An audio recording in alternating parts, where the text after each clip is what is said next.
இப்ப பார்ப்பனியத்தை ஓரளவுக்கு நம்ம பேசி பேசி அதை பத்தி ஒரு புரிதல் பொதுமக்களுக்கு வந்துருச்சு. இடைநிலை சாதிகள் செய்யற அக்கிரமம் இருக்குல்ல, இந்த வன்முறையா இருக்கட்டும், இல்ல இந்த ஆணவ படுகொலைகளா இருக்கட்டும், இவங்க கிட்ட தான் அது அதிகமா இருக்கு. அதை எப்படி நம்ம சரி இல்ல பண்ணலாம்? மேடம், அதுதான் நான் சொல்ல வந்தேன். இந்த பெண்கள் இந்த உயிரோடு கொடுத்துன ஒரு சமூகமா இருக்கு. இந்த பெண்களுக்கு நடந்த வன்முறைங்கிறது சமூக வன்முறையா இல்ல, வேற ஒரு ஜாதிகாரன் வந்து வன்முறை பண்ணிட்டான் அப்படிங்கிறது. குடும்பமே பண்றது. குடும்பமே அது பண்ணுது. குடும்பமே கணவன் இறந்துட்டான்னா அறுக்க முட்டாத எடுப்பு சுத்தி 58 அருவாங்கிற மாதிரி ம், ஒரு வயதானவனுக்கு 4 பொண்ணு மனைவிகள் இருப்பாங்க. ம், அவன் செத்துட்டான்னா அந்த மனைவிகள் உயிரோட போட்டு இளம் பெண்கள் குழந்தை சிறுமி எல்லாம் போட்டு கொளுத்திடுவாங்க. ம். இது எதுல இருந்து வருதுன்னா இது சாதி சிஸ்டத்துல தான் வருது. இது பெண்ணியம் மட்டும் கிடையாது. ம். இதோட தொடர்பு இருக்குது. எதனால அதை செய்யறான் அப்படின்னா தான் இறந்ததுக்கு பிற்பாடு தன் மனைவியோடு தனக்கு கீழ் இருக்கிற ஜாதிகாரன் உறவு கொண்டுருவானோ என்பதனால தான் கொண்டுடுறான். சாதி கலப்பு தடை கிடையாது மேடம் சாதி சிஸ்டத்துல. அது எப்படி தடையா இருக்குதுன்னு பாத்தீங்கன்னா மேல் ஜாதிக்காரர்கள் தனக்கு கீழ் படியில் இருக்கிற பெண்களோடு விரும்ப நேரத்தில் உறவு கொள்ளலாம். ம். அது அங்கீகரிக்கப்படுது. அவன் கல்யாணம் அவங்க கூப்பிட்டா அனுப்பணும். அனுப்பணும். ஆ. அது அங்கீகரிக்கப்படுது. மாறாக கீழ்நிலையில் இருக்கிறவன் மேல்நிலையில் இருக்கிற பெண்களின் விருப்பத்தின் பேரில் கூட உறவு கொள்ளக்கூடாது, காதலிக்க கூடாது.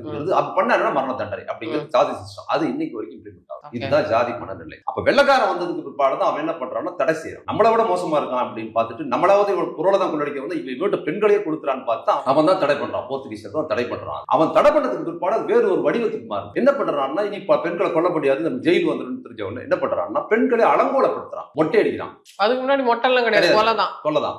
காவிரில கொண்டு இது கங்கையில் கொண்டு போய் தள்ளுவானுங்க. இல்லாட்டி ஓகே. அந்த வாட்டர் ஒரு படம் கங்கையில் தண்ணி கொண்டு வருது பாத்தீங்களா. அப்ப என்ன பண்றான்னா பெண்களுக்கு என்ன பண்றான்னா மொட்டை அடிச்சு காவி தண்ணி போட்டு முக்காடு போட்டு அமங்கலமா காட்டுவது.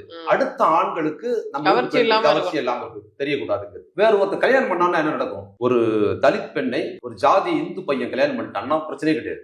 அது ஆணாதிக்க காலத்துல எழுதிருவாங்க, அதுல வந்துடும். மாறாக தன் ஜாதியில் இருக்கிற ஒரு பெண்ணை ஒரு தலித் இளைஞன் காதலிச்சாதான் இந்த வன்முறை நடக்கும். அப்ப என்னன்னா கீழே இருக்கிற ஆண் தன் சமூகத்து பெண்களோட உறவு கொள்வதை ஜாதி மனநிலை ஆரம்பத்துல இருந்து தடை செய்யுது.